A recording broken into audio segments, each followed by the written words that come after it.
দাঁড়াও বুলটি, আমার সাথে তুমি যেও না বুলটি, দাঁড়াও বুলটি, যাও। তুই আবার কি ফেলে দিয়ে গেল?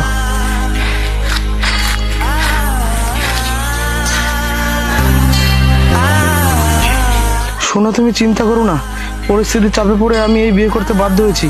এই পাঠার সঙ্গে সংসার আমি করব না। আমি বাড়ি থেকে বের হবার সময় এই বোতলে অর্ধেকটা বিষ পান করে এসেছি, বাকিটা তুমি খেয়ে নিও। উপরে এসে দুজনের একসঙ্গে আমাদের মিলন হবে। আমি তোমার অপেক্ষায় থাকবো। ইতি, তোমার প্রিয় বুলটি। লাল শাড়ি পরিয়া কন্যা রক্ত আলতা আমার চোখের A few moments later. আমার অনেক জন্মের সাধনা, জানো তোমার মতো একটা বর পেয়েছি। তুমি কি করে